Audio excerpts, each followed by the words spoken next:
Hello guys, welcome to another video tutorial, and in this one we're gonna talk about artistic stuff. So I want this channel to be more like covering a lot of different aspects. So character modeling is one of them. Okay, haven't do a lot of things on that, but today we're gonna talk about how to sculpt a hand. Okay, now this one is a scanned data, uh, and we're gonna try to mimic the same thing. Now, for any character artist who wanted to really like getting good at sculpting, body anatomy thing, a scanned model will be your best friend because they're right there. And no matter what angle you're rotating, you're seeing it.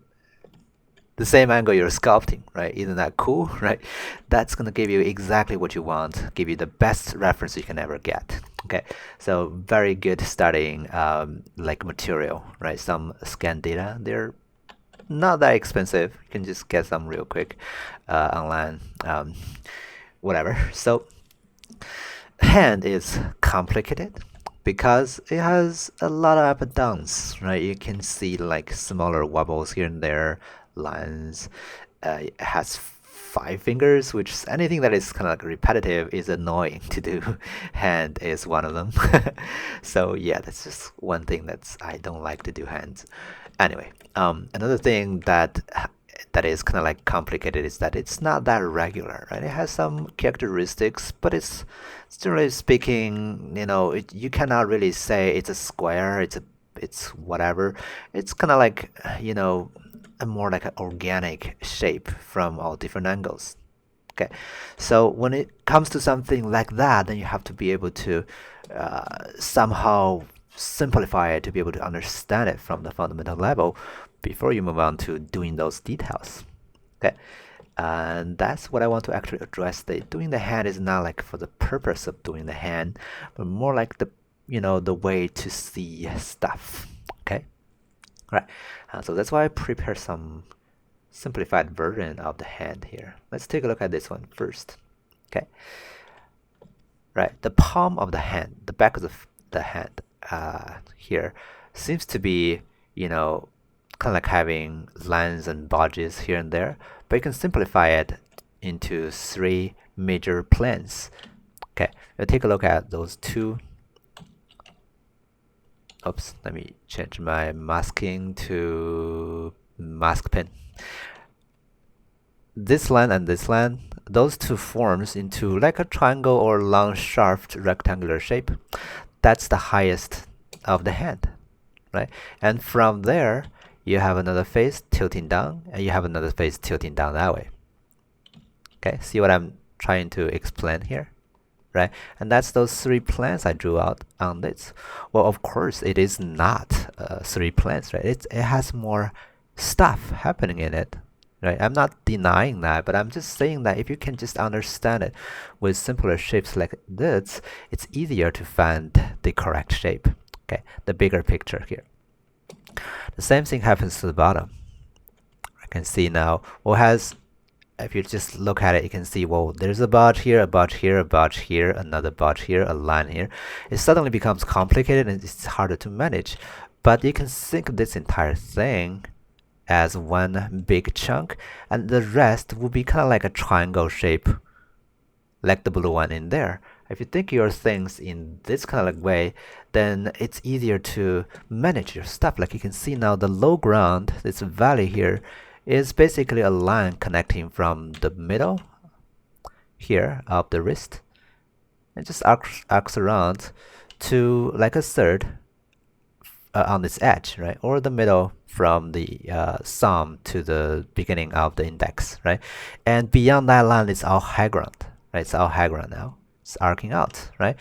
And then after you have this bigger structure, things happening in the middle, you know what? They are basically plug and go, right? Because they are not stronger than this bigger shape you laid out, right? This bigger shape is the biggest value change here, right?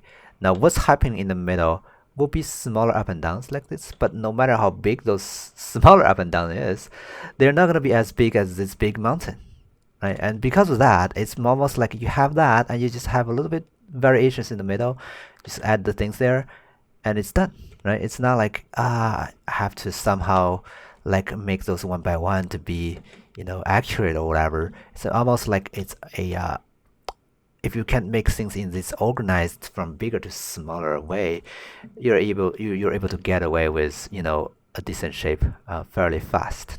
Okay, cool. So that's some of the basic understanding like artists use all the time to simplify shape into planar shapes, find the primary bending area, right, and define the plans based on that. Okay, well, here's another one. This one is actually more like a detailed research on characteristics of the hand. You can see here is there's some bulging marked out here, and you know the primary like joints happening, and you know how does this these part are evolving, like high ground, low ground kind of thing. Mark those out, like that, as you can see, right? So this kind of like things also helps you to kind of like imagine and discover the primary characteristics of the hand, right? So bumping out, concaving in, right? And then from the back, you can also see like how these things can be laid out. No, this is not the muscle anatomy in many ways. The muscle anatomy is more complicated. Like this red one has four or three, actually three basic muscles plus this one, right? This whole cluster. But there's muscles inside and you don't really care because it doesn't really affect the outside shape, right? And this is like more like 2 or 3 strands of muscles. This one more here. But you know, that's not what I'm drawing here. This is more like the primary bulging that I think that are important. Okay, laying that out.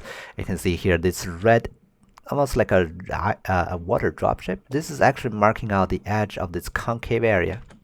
You can go back and take a look at this. You can see I'm basically drawing over this to kind of like wanted to realize how this thing evolves, right? How this little concave area looks like, right? I'm trying to find the characteristics by drawing it out. Okay, that's gonna give me a good guidance, right? Sometimes you see it, but if you can really just draw over it, it's gonna give you a lot of good like idea on how it looks like. Even the lines, just draw over it, right? Draw over it so that you see the lines like plain and harsh, right? And then also you can see I'm trying to draw this blue line to figure out how this contour looks like, right?